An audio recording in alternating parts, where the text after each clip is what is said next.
या ठिकाणी आज आपण BA तृतीय वर्षाचा जो तास आहे या तासिकेमध्ये आपण पाश्चिमात्य राजकीय विचारवंत या विचारवंतांच्या विचारांचा अभ्यास आपण करत आहोत. पाश्चिमात्य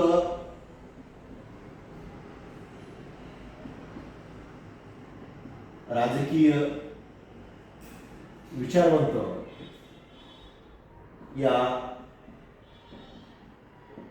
विचारवंतामध्ये प्लेटो या राजकीय विचारवंताच्या विचाराचं अध्ययन प्रस्तुत तासिकेमध्ये करत आहोत. खऱ्या अर्थाने प्लेटो हा जो राजकीय विचारवंत आहे हा एक राज्यशास्त्रातील अत्यंत महत्त्वपूर्ण राजकीय विचारवंत म्हणून ओळखला जातो. या विचारवंताने राज्यशास्त्राच्या ज्या विविध संकल्पनांचा उगम सांगितलेला आहे त्या उगमांचे स्रोत खऱ्या अर्थाने प्लेटो या राजकीय विचारवंतापासून होतात. या विचारवंताने ज्या विविध संकल्पना स्पष्ट केलेल्या आहेत याच संकल्पना सिद्धांत म्हणून आजच्या आधुनिक काळामध्ये अभ्यासल्या जातात. या संकल्पना अभ्यासत असताना खऱ्या अर्थाने राज्यशास्त्रामध्ये प्लेटोची जी संकल्पना आहे ती संकल्पना साम्यवाद विषयक संकल्पना आज आपण अभ्यासणार आहोत. प्लेटोचा जो साम्यवाद आहे हा साम्यवाद राज्यशास्त्राच्या अध्ययनातील सर्वात महत्त्वाचा सिद्धांत ओळखला जातो. अशा या सिद्धांताची माहिती आजच्या तासिकेमध्ये बघणार आहोत. या सिद्धांताचं समर्थन अनेक विचारवंत केलेले आहेत.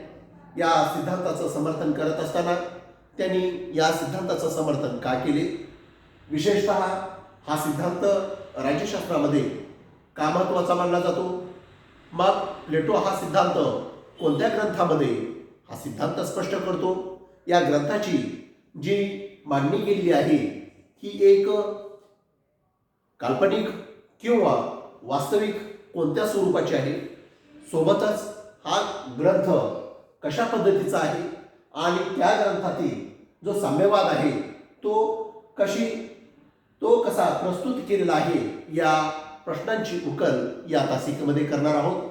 खऱ्या अर्थाने प्लेटो हा एक ग्रीकमधील राजकीय विचारवंत आहे. प्लेटो यांचे गुरु सॉक्रेटिस आणि प्लेटोचे शिष्य अरिस्टॉटल ही जी परंपरा प्लेटो समोर चाललेली आहे यामध्ये सॉक्रेटिस आणि अरिस्टॉटल यांच्या मध्यस्थी प्लेटो आहेत. या दोघांच्या विचारांचं जेव्हा अभ्यास करतो, ज्या पद्धतीने सॉक्रेटिसने राजकीय विचार मांडलेले आहेत, सॉक्रेटिस विचार सांगत असताना वास्तववादी विचार मांडतात, ते उभयपक्षी विचार स्पष्ट करत असताना त्यामध्ये त्यांनी राज्यशास्त्राच्या संकल्पनेमध्ये त्यांनी हक्काबाबत जे विचार मांडलेले आहेत, हक्क मागितलेले आहेत, हे हक्क मागत असताना की त्यांना विषप्राशनाची शिक्षा प्लेटो समोर झालेली आहे. प्लेटोचं कोवळ वय युवक वय असतं आणि युवक वय असल्यानंतर प्लेटोने तेच विचार आपले स्पष्ट करत असताना काल्पनिक स्वरूपात स्पष्ट करतात आणि हे काल्पनिक विचार स्पष्ट करत असताना प्लेटोने ज्या विचारांचा आधार घेतलेला आहे ते विचार संवाद परंपरेचे, वाद परंपरेचे आणि नाटकीय रूपांतराचे हे विचार आहेत. म्हणजे प्लेटो वादसंवाद आणि नाटकाच्या स्वरूपातून जे राजकीय विचार स्पष्ट करतो, हे स्पष्ट करत असताना प्लेटोच्या 3 ग्रंथांचा उल्लेख मागच्या तासिकेमध्ये सुद्धा केलेला आहे. ज्यामध्ये प्लेटोचा अतिशय महत्त्वाचा जो ग्रंथ आहे तो म्हणजेच काय नाव आहे त्याचं, रिपब्लिक. आणि रिपब्लिक हा ग्रंथ प्लेटोच्या एकूण संकल्पनेचा गाभा ज्या ग्रंथात प्लेटोचा सापडतो तो म्हणजेच प्लेटोचा रिपब्लिक ग्रंथ. तसे प्लेटोचे जवळपास 36 ते 38 राज्यशास्त्राशी संबंधित ग्रंथ आहेत. या ग्रंथांची जेव्हा आपण माहिती बघतो तर यातील अतिशय महत्त्वाचा ग्रंथ म्हणजेच रिपब्लिक. यासोबतच प्लेटोने स्टेटसमन आणि दी लॉज हे 2 ग्रंथ लिहिलेले आहेत. परंतु ज्या रिपब्लिक ग्रंथाची आपण माहिती बघत होतो, या रिपब्लिक ग्रंथामध्ये प्लेटोने साम्यवाद विषयक सिद्धांत सांगितलेला आहे. रिपब्लिक या ग्रंथामध्येच प्लेटोने न्यायविषयक सिद्धांत सांगितलेला आहे. प्लेटोने ज्या पद्धतीने न्यायविषयक सिद्धांत सांगतात रिपब्लिक ग्रंथात, त्याच रिपब्लिक ग्रंथामध्ये प्लेटोने आणखी एक सिद्धांत सांगितलेला आहे, तो म्हणजेच शिक्षण विषयक सिद्धांत. आणि अशा सिद्धांताची माहिती आपण मागच्या तासिकेमध्ये बघितलेला आहे. रिपब्लिक या ग्रंथामध्ये प्लेटोने न्यायविषयक सिद्धांत सांगितलेला आहे. रिपब्लिक या ग्रंथामध्ये शिक्षण विषयक सिद्धांत सांगितलेला आहे. रिपब्लिक या ग्रंथामध्ये साम्यवाद विषयक विचार सांगितलेले आहे. म्हणजेच रिपब्लिक हा ग्रंथ प्लेटोचा न्यायविषयक, शिक्षण विषयक आणि साम्यवाद विषयक विचारांची उजळणी प्लेटोच्या या रिपब्लिक ग्रंथामध्ये दिसते. आणि म्हणून प्लेटोचा जो साम्यवाद विषयक सिद्धांत आहे, या साम्यवाद विषयक सिद्धांताची माहिती बघत असताना प्लेटोने ज्या आधारावर साम्यवाद विषयक सिद्धांत स्पष्ट केलेला आहे, त्या साम्यवाद विषयक सिद्धांताची आपण समीक्षा करणार आहोत, विचार करणार आहोत. मग प्लेटोचा साम्यवाद सांगण्याचा मुख्य उद्देश काय होता? प्लेटोचा साम्यवाद हा जो प्लेटो सांगितलेला आहे, या मागचा उद्देश काय होता? तर या मागचा उद्देश आदर्श राजा निर्माण करणे हा होता. आदर्श राज्य निर्माण करणे हा होता. आणि आदर्श राज्य निर्माण करण्यासाठी प्लेटोचा पूर्णतः म्हणजे प्लेटोने जो रिपब्लिक ग्रंथ लिहिलेला आहे, हा ग्रंथ समजला जातो.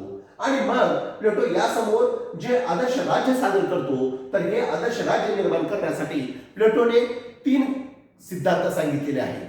आताच आपण बघितलं की प्लेटोचा साम्यवाद सांगत असताना प्लेटो 3 शिक्षण सिद्धांत सांगतात. ते सांगत असताना त्यांनी पहिला सिद्धांत सांगितलेला आहे न्यायविषय, दुसरा सिद्धांत सांगितलेला आहे शिक्षण विषय, आणि तिसरा सांगतो साम्यवाद. साम्यवाद याचाच अर्थ तो म्हणतो की हे साम्यवाद 2 आधारे, 2 तत्वानुसार निर्माण होतो. एक कुटुंबाचा साम्यवाद आणि दुसरा संपत्तीचा साम्यवाद. म्हणजे प्लेटो साम्यवादाचे प्रकार 2 पाडतो. एक कुटुंबाचा साम्यवाद आणि दुसरा संपत्तीचा साम्यवाद. हे सांगत असताना प्लेटो पुढे म्हणतो की आदर्श राजा किंवा आदर्श राज्य निर्माण कसं करायचं, यासाठी तो कुटुंब आणि संपत्तीचा साम्यवाद सांगतो. कुटुंब आणि संपत्तीचा साम्यवाद सांगण्याचा उद्देश हा आहे की प्लेटो ज्या समाजाची, ज्या राज्याची आणि ज्या आदर्श राज्याची कल्पना केलेली आहे, ही कल्पना प्लेटोची राज्यशास्त्रात महत्वाची समजली जाते. प्लेटो काय म्हणतो? प्लेटो म्हणतो की हे जे राज्य आहे, हे राज्य आदर्श बनवलं पाहिजे. मग आदर्श बनवण्यासाठी काय करावं? मग प्लेटो पहिली कल्पना करतो, न्यायविषयक सिद्धांत सांगतो. न्याय कसा असावा? प्लेटोचा न्याय कालच्या तासिकामध्ये बघितलं. प्लेटोने सांगितलेलं आहे की हा न्याय निर्माण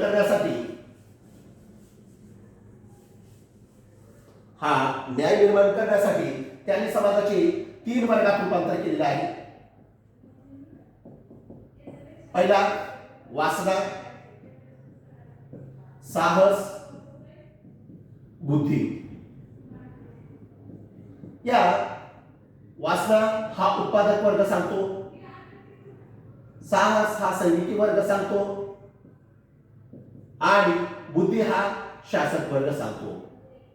ज्या पद्धतीने एक समाज त्यांनी नजरेसमोर ठेवलेला आहे आणि या समाजाला 3 घटकांमध्ये प्लेटोने विभागलेला आहे. 3 घटकांमध्ये विभागत असताना एक प्रकारे तो म्हणतो जो उत्पादक वर्ग आहे, जो सैनिकी वर्ग आहे आणि शासक वर्ग आहे, यांना ज्या पद्धतीने विभागणी करतो आणि विभागणी करून प्रत्येकाचं कार्य जर केलं तर समाजामध्ये न्याय निर्माण होऊ शकतो. आणि न्याय निर्माण होण्यासाठी प्लेटोने शिक्षण विषयक सिद्धांत सांगितलेला आहे. ज्या पद्धतीने प्लेटोने न्यायविषयक सिद्धांत सांगतात या 3 तत्वाच्या आधारावर, त्याचप्रमाणे प्लेटोने शिक्षण विषयक सिद्धांत सांगतात.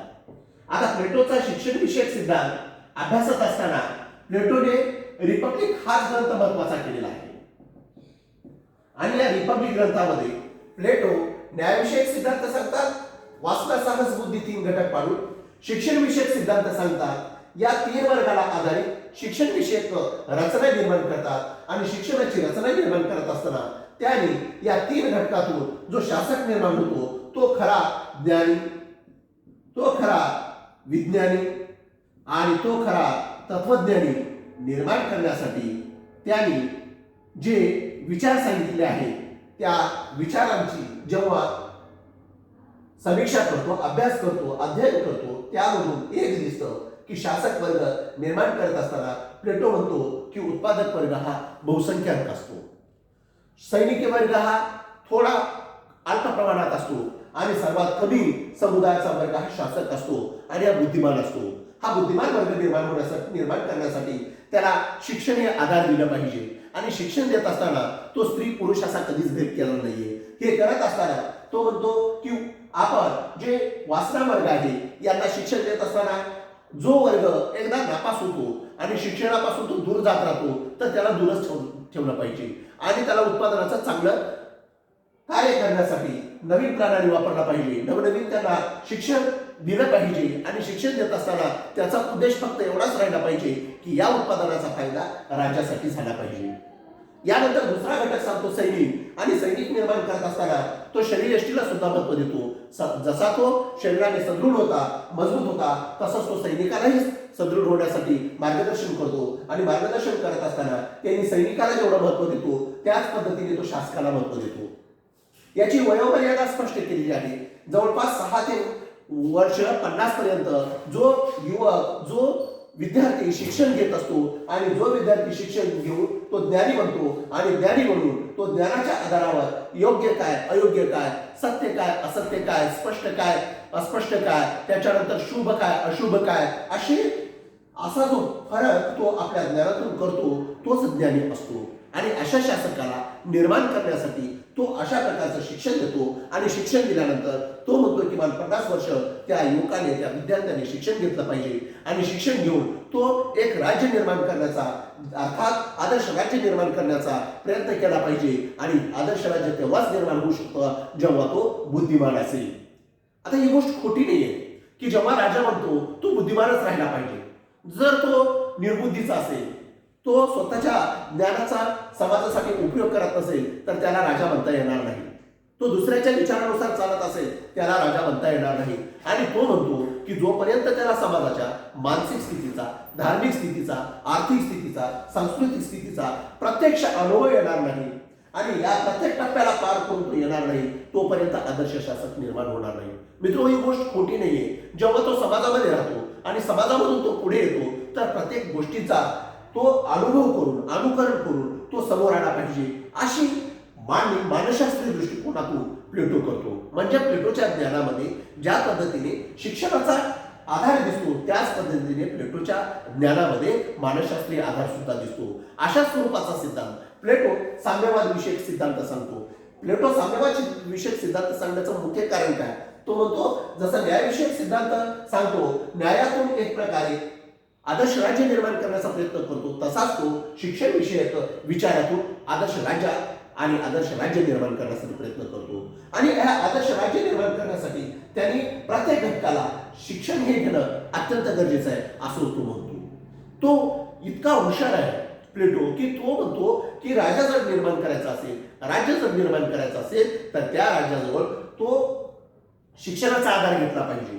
एखादा व्यक्ती ज्ञानी नाहीये, व्यावहारिक ज्ञान नाहीये, तर तो शिक्षण घेतल्यानंतर त्याच्या बुद्धीचा विकास करून तो बुद्धीच्या आधारावर एक प्रकारे ते ज्ञान मिळवून ती बाजू, तो घटक विकसित करण्याचा प्रयत्न करत असतो. आणि म्हणून तो ज्या अनुभवातून जे लिहिलं जातं आणि लिहिल्यानंतर नवीन व्यक्ती तो वाचतो आणि वाचून जे अनुकरण करतो त्या ज्ञानाचा फायदा त्या व्यक्तीसाठी होतो, समूहासाठी होतो, देशासाठी होतो आणि देशासाठी झाल्यानंतर देश एक प्रकारे सुजलम सुफलम सुद्धा बनू शकतं. अशा विचाराचं समर्थन प्लेटो शिक्षण विषयक सिद्धांतातून करतो. यानंतर तिसरा जो सिद्धांत प्लेटो सांगितलेला आहे न्यायविषयक आणि शिक्षण विषयक, यासोबतच त्यांनी साम्यवाद विषयक सिद्धांत सांगितलेला आहे. प्लेटो साम्यवाद विषयक सिद्धांत सांगत असताना प्लेटोचा साम्यवाद विषयक सिद्धांत कसा आहे? प्लेटोचा साम्यवाद विषयक सिद्धांत खऱ्या अर्थाने हा मानसशास्त्रीय आधारावर आहे. प्लेटोने हा सिद्धांत जेव्हा सांगितला, त्यांच्या नजरेसमोर एक शासक निर्माण करायचा आहे आणि हा शासक कसा असावा, हा शासक निर्माण करत असताना प्लेटोची कल्पना करतो. त्या कल्पनेतला शासक आज तरी भेटणार नाही. तो खरा शासक कसा असावा याबाबत सांगत असताना तो म्हणतो की हा शासक निर्माण करण्यासाठी खऱ्या अर्थाने हा शासक उत्पादक वर्ग, सैनिक वर्ग आणि शासक वर्ग या 3 घटकातून निर्माण झाला पाहिजे. उत्पादक वर्ग म्हणजे काय? तो म्हणतो की उत्पादन, जो समाजाचं उत्पादन करतो, जे कृषी प्रधान आहे, सेवा आहे, ही सेवा देत असताना ज्या पद्धतीने तो कार्य करतो, या व्यक्तींना तो साम्यवाद विषयक सिद्धांतामध्ये घेत नाही. तो फक्त सैनिक वर्ग आणि शासक वर्ग या दोघांना घेतो. सैनिकी वर्ग आणि शासक वर्ग या दोघांना घेत असताना तो या दोन्ही वर्गांचा अभ्यास करत असताना पहिल्यांदा तो कुटुंबाचा साम्यवाद सांगतो. कुटुंबाचा साम्यवाद सांगत असताना तो म्हणतो की कुटुंब कसं असावं, या कुटुंबाचं वात्सल्य किती असावं, या कुटुंबामध्ये जे राहणीमान आहे तो कुणापर्यंत असावं हे सांगत असताना प्लेटोने जे विवेचन केलेलं आहे रिपब्लिक या ग्रंथामध्ये. साबाईन असं म्हणतो की जेव्हा प्लेटोच्या या ग्रंथाचा आपण अभ्यास करतो तर तो म्हणतो की हा ग्रंथ अतिशय महत्वाचा आहे. या ग्रंथामध्ये प्लेटोने जे कुटुंब सांगितलेलं आहे, या कुटुंबातून तो एक आदर्श शासक निर्माण करत आहे आणि आदर्श शासक निर्माण करत असताना साबाईन म्हणतो की त्याने नैतिक मूल्यांचा स्वीकार करून आदर्श राजा निर्माण केला पाहिजे. तो म्हणतो की कुटुंब जे आहे किंवा समुदाय आहे, या कुटुंबाचं साम्यवाद सांगत असताना त्यांनी सैनिकाला आणि शासकाला या कुटुंबापासून वंचित ठेवलेलं आहे. जेव्हा सैनिक किंवा शासक कुटुंबाच्या लोभामध्ये जातो तेव्हा राज्य आणि राजा धोक्यात जातो असं प्लेटो म्हणतो. अशी समीक्षा, असं विश्लेषण साबाईन आपल्या ग्रंथामध्ये करतात. या पलीकडे ते जाऊन म्हणतात की जेव्हा सैनिक आणि शासक कुटुंबाच्या प्रेमात पडतील, कुटुंबाच्या वात्सल्यात पडतील, तर देशाचं हित साधता येणार नाही आणि म्हणून सैनिक आणि शासक हे कुटुंबापासून, संततीपासून दूर राहिले पाहिजे. प्लेटोने काही चुकीचं सांगितलं का? नाही. आज आपण आपल्या देशातली सैनिकी व्यवस्था बघतो, आर्मी फोर्स बघतो. आर्मी फोर्सचे हे कुटुंबापासून दूर असतात. 1-2 महिने कुटुंबाकडे येतात. 35 वर्ष झाले की त्यांना कुटुंबाकडे येता येतं. तोपर्यंत कुटुंबापासून दूर ठेवलं जातं. अर्थात प्लेटोचा हा जो सैनिकी विषयी सिद्धांत आहे, हा सैनिकी विषयी सिद्धांत तंतोतंत नाही, पण काही क्षणी हा लागू पडतो. अशा पद्धतीचं सैनिक आणि शासक वर्गाच्या नियंत्रणाच्या किंवा वास्तविकतेने सेवा द्यावी आणि राष्ट्रहित साधता यावं असं साबाईन आपल्या प्लेटोच्या विचारांचं समर्थन करत असताना आपले विचार स्पष्ट करतो. यापुढे तो जाऊन यांचा जो कुटुंबाचा साम्यवाद आहे हे सांगत असताना त्यांनी व्यक्तीपेक्षा राज्याला अधिक महत्व दिलेलं आहे. आता इथे जर सैनिक म्हणला नाही, मी माझ्या आई वडिलांना सोडून राहू शकत नाही, तो गेला उत्पादक वर्गामध्ये, तो सैनिक होणार नाही.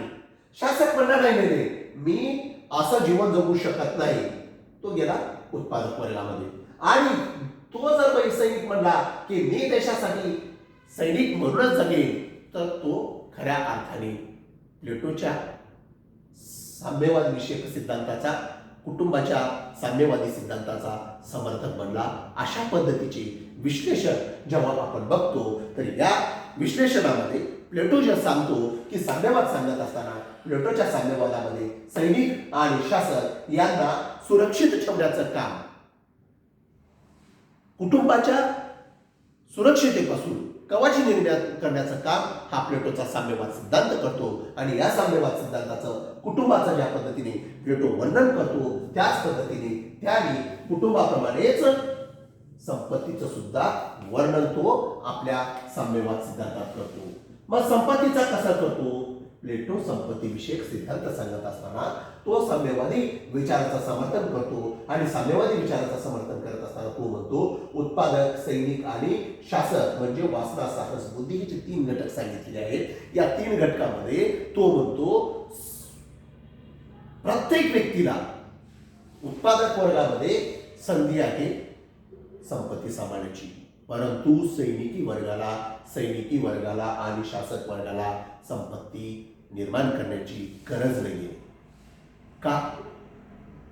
तो म्हणतो की जेव्हा हा सैनिक चैनीच्या वस्तू, वेगवेगळ्या सोनं, नाणं अशा वस्तू ठेवल्या जातात, तेव्हा सैनिक काय करेल? लोभी बनेल ना, तो घायाळ होईल. आणि असा होऊ नये म्हणून प्लेटोने या पद्धतीने सैनिकांना आणि शासकाला संपत्तीपासून दूर ठेवण्याचा प्रयत्न करतो. म्हणूनच म्हणतात की प्लेटोला कांता आणि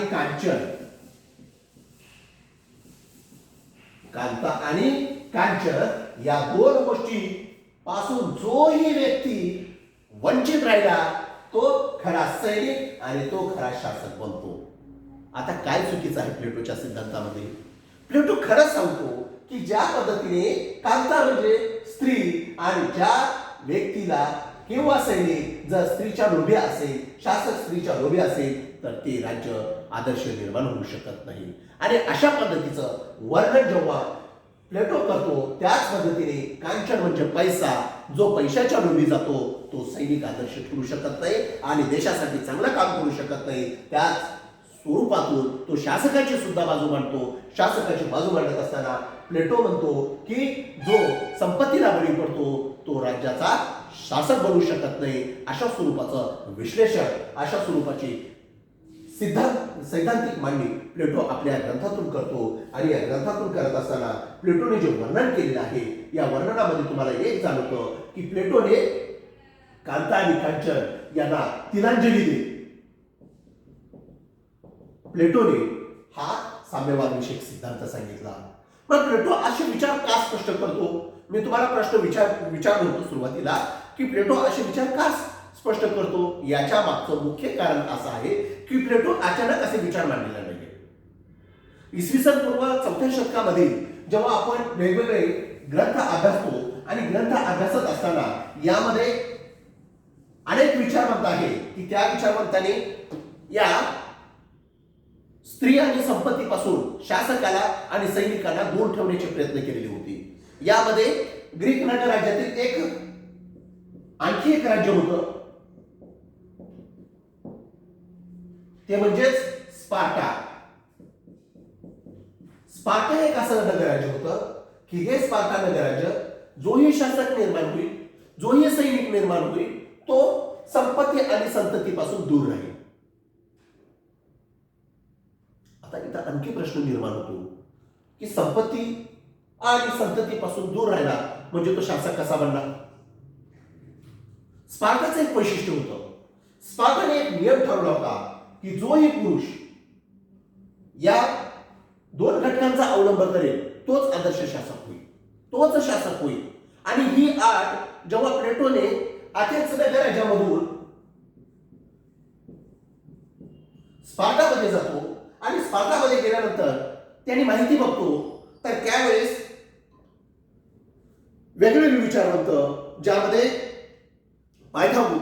पायथागोरसने सुद्धा या ठिकाणी तो म्हणतो की संपत्ती ही सर्वांची आहे, संपत्ती ही सर्वांची आहे, ही सार्वजनिक मालमत्ता आहे असं कोण म्हणतो? पायथागोरस. आणि पायथागोरस ज्या पद्धतीने स्पष्ट करतो तेव्हा एक प्रकारे प्लेटोच्या या विचारावर कशाचं समर्थन सांगितलं जातं? तर प्लेटोच्या विचारावर एक प्रकारे साम्यवादी विचारांचं समर्थन सांगितलं जातं. या पद्धतीने आणखी एक विचारवंत त्याच कालखंडातील आहे, तो म्हणजे युरिपाईन. युरिपाईन सुद्धा म्हणतो की या राज्याला आदर्श बनवण्यासाठी, आयडियल बनवण्यासाठी तो स्त्रीपासून किंवा संपत्तीपासून दूर असला पाहिजे. असे जे विचार हे स्पष्ट करतात. या विचारानंतर नेटलशी हा एक राजकीय विचारवंत याच काळामधला की जो या साम्यवादी विचारांचं समर्थन करतो. तो म्हणतो नवजीवन नवशक्ती निर्माण करणारा जो विचार आहे तो म्हणजेच साम्यवाद.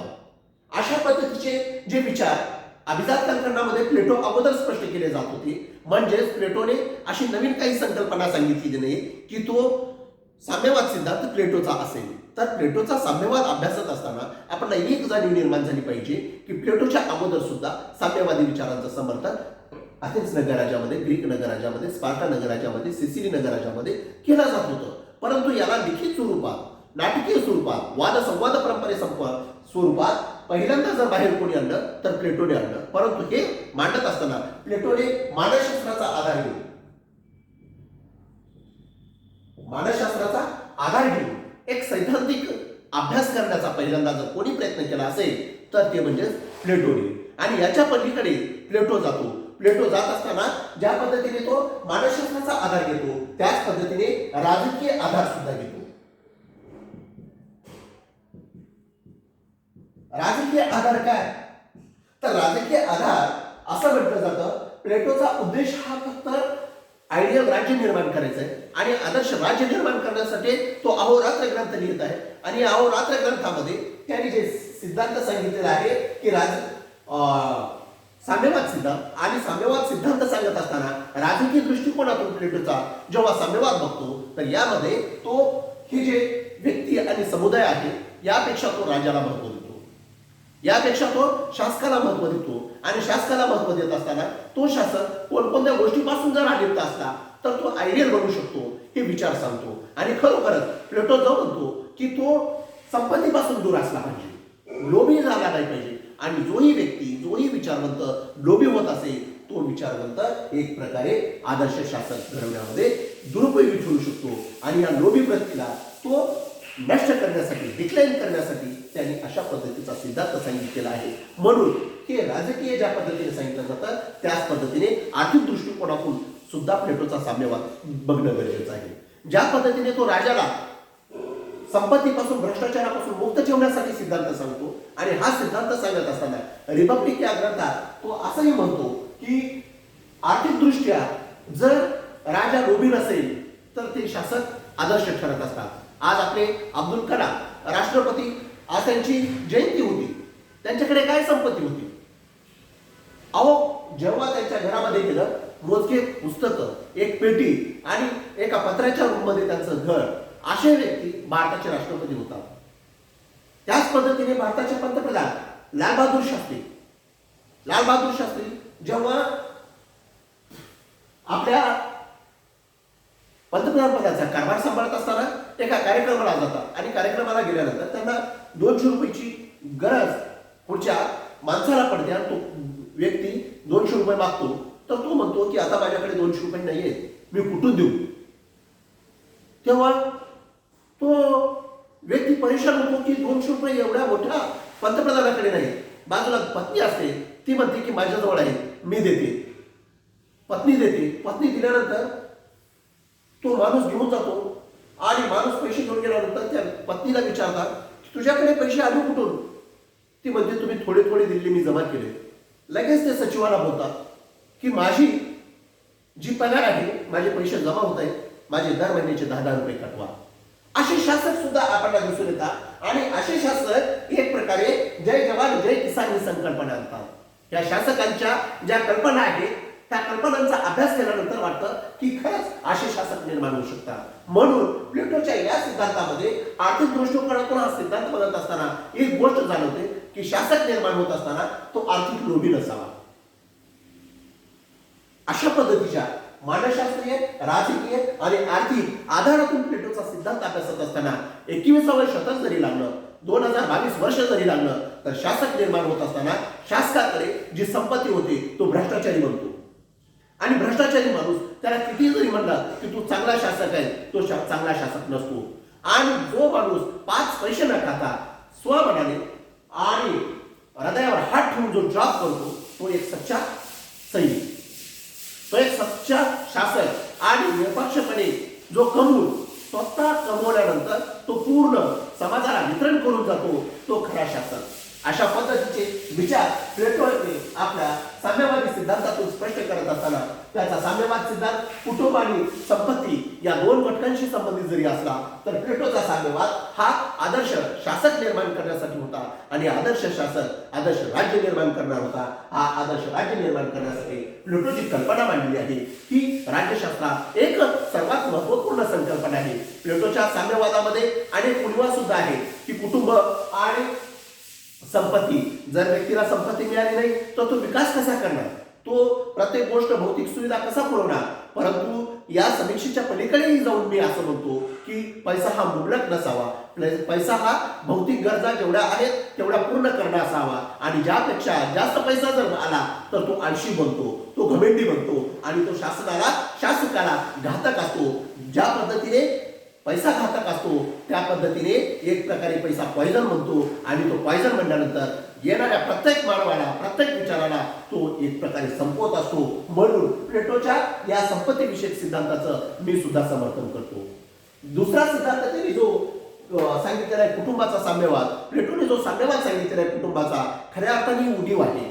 जेव्हा आपण शासक बघतो तर शासकाला कुटुंब सुद्धा लागतं, शासकाला मानसिक भावना सुद्धा असतात. परंतु प्लेटो त्याच्या पलीकडे जातो, तटस्थ होतो, तो भावनेला कठोरपणे सादर करतो. तो म्हणतो की शासकाने एक प्रकारे कठोरपणे तटस्थपणे जर कुटुंबाचं त्याग केला तर तो आणखी त्याच्यापेक्षा चांगलं काम करू शकतो. म्हणजेच प्लेटोची कल्पना काय होती, शासक तर बनतो, शासक बनल्यानंतर तो जो वेळ आनंदी वेळ आणि सुखाचा वेळ कुटुंबाला देतो, तोच जर आनंदी आणि सुखाचा वेळ जर शासकाला राजाला दिला तर ते आदर्श राज्य निर्माण होतं. ही प्लेटोची थोडीशी कल्पना असली तरी आपल्या देशामध्ये अटल बिहारी वाजपेयी घडलेले आहेत, मायावती घडलेले आहेत, काशी अनेक विचारवंत घडलेले आहेत. त्याच्यानंतर योगी उत्तर प्रदेशाचे मुख्यमंत्री योगी आहेत. असे अनेक व्यक्ती आहेत की त्यांनी कुटुंब त्यागलेला आहे. परंतु यांचा विचार करत असताना अब्दुल कलाम आहे, ह्या व्यक्तींचा विचार केल्यानंतर असं वाटतं की कुटुंब असणं गरजेचं आहे आणि असावं. या विचारांचं मी समर्थन करतो. असो, प्लेटोच्या या तिन्ही सिद्धांताचं आपण विचार मंथन केलेलं आहे. या विचार मंथनातून तुम्हाला ही संकल्पना प्लेटोची समजली आणि प्लेटोचा एक रिपब्लिक जो ग्रंथ आहे हा राज्यशास्त्रात किती महत्वाचा आहे. जेव्हा तुम्हाला परीक्षेमध्ये प्रश्न विचारला जाईल की रिपब्लिक ग्रंथ कोणी लिहिला तर तुम्हाला सांगता आलं पाहिजे रिपब्लिक ग्रंथ हा प्लेटो विचारवंत लिहिलेला आहे. मग रिपब्लिक ग्रंथामध्ये काय आहे तर रिपब्लिक ग्रंथामध्ये कोणकोणत्या संकल्पना आहेत तर तुम्ही सांगितलं पाहिजे की रिपब्लिक या ग्रंथामध्ये न्यायविषयक सिद्धांत आहे, प्लेटोचा शिक्षण विषयक सिद्धांत आहे, प्लेटोचा साम्यवाद विषयक सिद्धांत आहे. यासोबतच आता याच्या समोरचा आपण आदर्श राज्यविषयक सिद्धांत बघणार आहोत. तर या ज्या संकल्पना आपण अभ्यासतो तर या संकल्पनाच राज्यशास्त्राच्या उगमाचे स्रोत आहेत आणि म्हणून राज्यशास्त्राचं जे स्वरूप व्यापक बनलेलं आहे या व्यापकत्वामध्ये या ग्रंथाचं अतिशय मोलाचं योगदान आहे. म्हणून जेव्हा जेव्हा तुम्ही राज्यशास्त्र अध्ययन करताल तेव्हा त्यावेळी तुम्हाला प्लेटोच्या रिपब्लिक ग्रंथाचा अभ्यास केल्याशिवाय तुम्हाला समजणार नाही हा ग्रंथ कशा स्वरूपाचा आहे. असा प्रश्न जेव्हा विचारला जाईल तर विद्यार्थ्यांनी उत्तर दिलं पाहिजे की वादसंवाद आणि नाटकीय स्वरूपाचा आहे. यामध्ये मुखपात्र हे त्यांचे गुरु म्हणजेच कोणाचे प्लेटोचे गुरु सॉक्रेटिस यांना बनवलेलं आहे आणि हे नाटक रूपातून प्लेटोने जे विचार मांडले आहेत हे वास्तविक जीवनाशी संबंधित आहेत. जरी प्लेटोची कल्पना असली तर या विचारांचं समर्थन करून जर आपण राज्यशास्त्राचं अध्ययन केलं तर आपल्याला हा ग्रंथ अतिशय महत्वाचा वाटेल. जरी यातील कल्पना वाटत असल्या तरी या कल्पनेच्या नंतर जे रूप थांबतं ते म्हणजेच राज्यशास्त्राचं रूप थांबतं आणि राज्यशास्त्राच्या अध्ययनाला प्लेटोच्या विचाराशिवाय सुरुवात होऊ शकत नाही. म्हणून प्लेटोच्या तिन्ही सिद्धांतांचं विचार मंथन केल्याशिवाय आपण राज्यशास्त्र समजू शकत नाही. धन्यवाद.